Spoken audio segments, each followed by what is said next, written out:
Hi, this is Ron Malhotra. If you've been a subscriber to my YouTube channel, you know that I like to share uncommon insights based on observational experiences. But I decided to start this show called the Ron Malhotra Show, Smarter and Wiser. My intent is to bring insights with a bit more research around it. Now, this show is for anybody that likes to think and doesn't like to accept things at face value. And I want to use this first show to really talk about some of the predictions that I wish to make based on the geopolitical trends that I see taking place.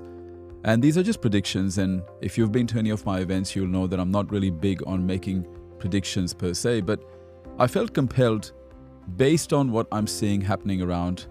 Now, predictions are predictions at the end of the day. It's not to say that these things are going to happen, but it just appears that the way things have been happening over the last few years, we are headed towards a whole new world. So what I'd like to do is I'd like to share with you what I think is very likely to happen within the next decade based on the macro trends that we are seeing unfolding.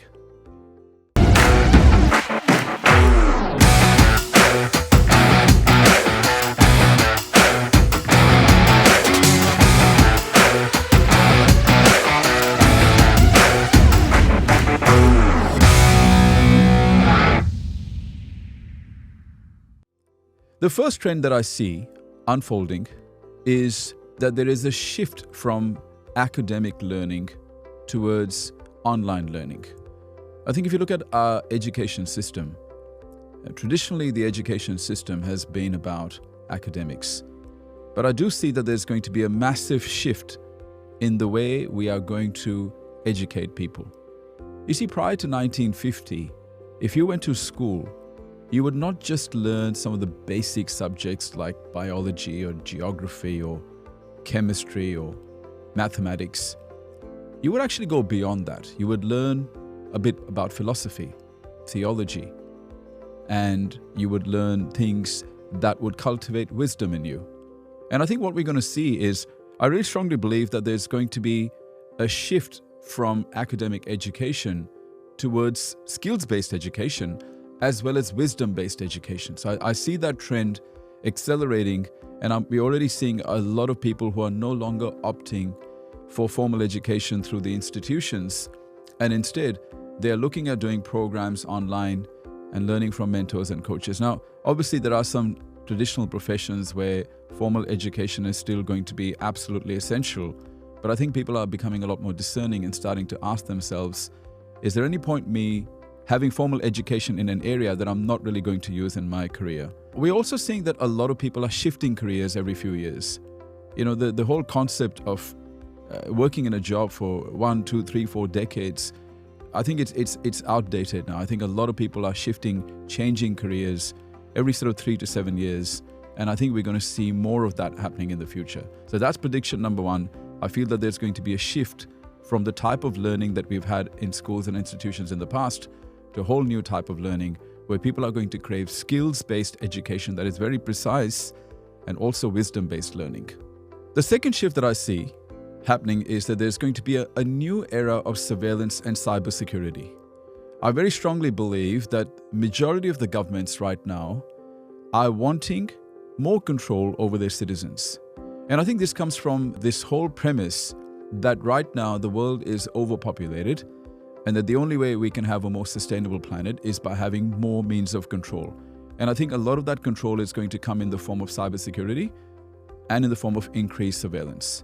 I think within the next couple of years, we're going to start to see really sophisticated ways that the movements of citizens are going to be tracked. I think we're going to start to see that there's going to be sophisticated technology that can detect number plates. And I think we're going to see a lot more of that, where even smart devices are going to be able to measure how we feel and how we respond and how we react to certain events. I think this trend is going to continue, and wherever governments are convinced that more control is required, I think now with access to more technology, we're going to start to see more cybersecurity initiatives and more surveillance initiatives where everything from our consumption patterns to our movement patterns to our thought patterns, even health patterns are going to be used a lot more by insurance companies to determine whether we are predisposed to certain types of illnesses. All this sort of stuff, I definitely see a significant increase in this area within the next decade. The third prediction that I foresee is that there's going to be a shift in geopolitical power from the West to the East. And I think there's a number of reasons for that. I think apart from the way the woke culture has spread within the West, I think one of the things we're also going to see is that in some of the Eastern countries, you have a younger population, you've got a bigger population, and you've got possibly a high level of ambition that's going to translate into a significant increase in GDP of developing countries. And at the same time, we might see a reduction in the rate of economic growth in the developed part of the world. I think so that we're going to definitely see in our lifetime a significant shift of power from the West to the East. That's not to say that the West is still not going to be ahead and more advanced in terms of economic growth and access to technology. But what we're going to start to see is a bit more of a balance of power within the coming decade itself. The next thing that I think we're going to see within the next decade is massive emphasis on climate change and preservation. There are lots of conversations that are being had globally around eugenics, population control, euthanasia, food supply control, meat supply control, all of this sort of stuff. And I think what's going to happen is that as more and more people fund this research, more powerful people and powerful organizations fund this research, I think we're going to start to see a lot more control around consumption patterns.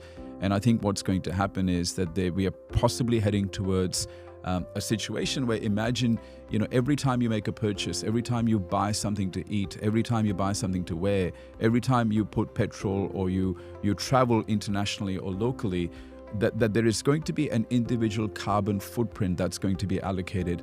And all of the consumption patterns are going to be tracked against this annual allowance that citizens are going to get.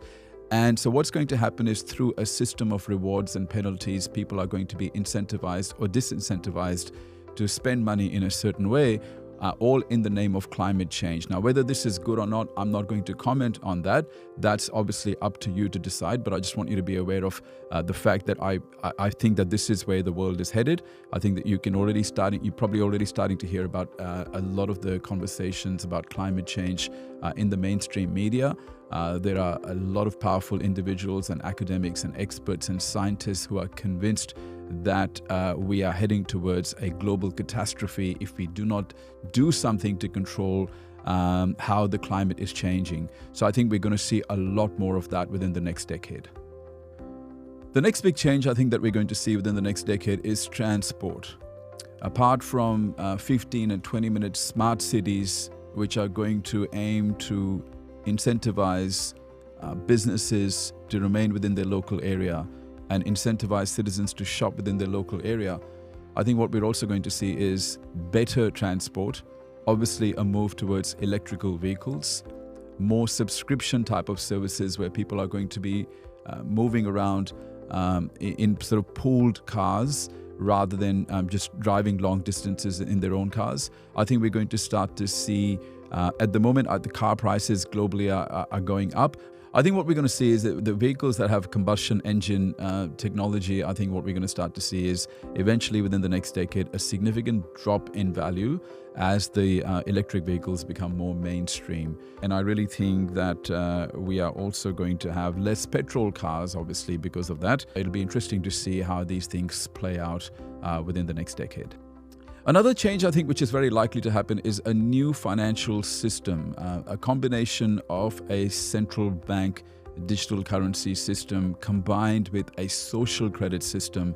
So imagine a situation where there is no cash and through digital technology, all of your consumption patterns, all of your spending patterns can be tracked. But also imagine a situation where you can no longer hide money from the tax office, and everything is completely transparent, and tax offices have the authority to be able to automatically deduct the payments that are going into your bank account for taxation purposes. But also, there is also potential where once the government start to stipulate certain types of behaviors that they expect in their citizens, expect a situation where if you were to behave in a way that the government doesn't agree with, that there may be penalties for that. Imagine freezing of bank accounts or being penalized in financial ways for engaging in activities that the government deems to be unacceptable. And I think one of my concerns about this is the fact that, back in the day, how it's always been throughout history, that only if you commit a crime, you are guilty. But what may happen in future is that if you intend on doing something or speaking out or engaging in any type of dissent, or if you disagree with a mainstream narrative, I think there is a possibility that with the increased use of surveillance technology, that the authority bodies and governments will have the ability to be able to financially penalize you because of the central bank digital currency system, to disincentivize you from doing what you're planning on doing. So I think those types of things are very likely to happen as well if this new form of financial currency system comes in. Also foresee a new era of technology, from blockchain to robotics to augmented reality, metaverse, which is already here, medical geomapping. All these types of things are going to become very prevalent. And I think what's going to happen is people are going to live a lot more virtually. I mean, it's already happening with smartphones. A majority of people spend a lot of time on their smartphones. That's how they connect with the world. That's how they consume information. But I think it's going to go to that whole next level where the level of engagement virtually and online is going to be so strong that it will disincentivize a lot of people from actually going out and socializing or engaging in certain types of activities, because a lot of that's just going to be brought online. So I think we're going to see a lot of that. And medical geomapping, I think it's just going to be about being able to detect what's happening under the skin. I mean, we already have devices right now that can track your sleeping patterns, your thinking patterns, your consumption patterns, your predisposition to diseases and all of that sort of stuff. But I think a lot of that is going to become a lot more pronounced over the next coming years. Another change that I foresee is that less people will opt for traditional professions and corporate work. I think we're going to start to see a shift towards a gig economy where you're going to get a lot of people wanting to become solopreneurs, entrepreneurs, freelancers. And it's not uncommon now for an individual to be working from home and just with 1 or 2 virtual staff members to be able to make up to $2 or $3 million in annual revenue without fancy equipment, without factories, without machinery, without the hassles of having too many people on payroll. And so I think we're going to start to see an acceleration towards that.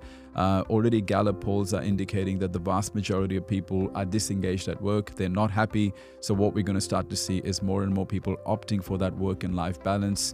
And they're going to want the ability to be able to work in the time that they want. They're going to want more autonomy over their time. They're going to want more flexible working arrangements. So I think we're going to start to see a shift towards that sort of entrepreneurship, freelance type of work.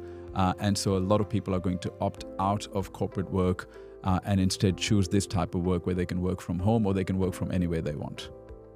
Obviously, the work in institutions is going to continue, but I think there's going to be less face time in the office. There are many methods now through which corporations and businesses can monitor the outcomes that their employees are producing. I think there's going to be a shift towards brain power being used for creativity rather than memorization. I think with artificial intelligence, what's going to happen is that there's going to be no need for you to be somebody who has specialist knowledge retained in your memory. I think what's going to happen is there's going to be an expectation that you are creative and you're a few steps ahead of artificial intelligence technology for you to remain employable. So these are some of the predictions that I think are going to happen in the next decade. Now, obviously, I don't have a crystal ball, but this is just based on what I have been researching in terms of macro trends for the last few years. I'm very cautious about, not speaking about things prematurely without spending a bit of time sort of researching things. But I very strongly believe that the changes that I've just talked about are going to become reality and are going to impact the way we live and work within the next decade itself.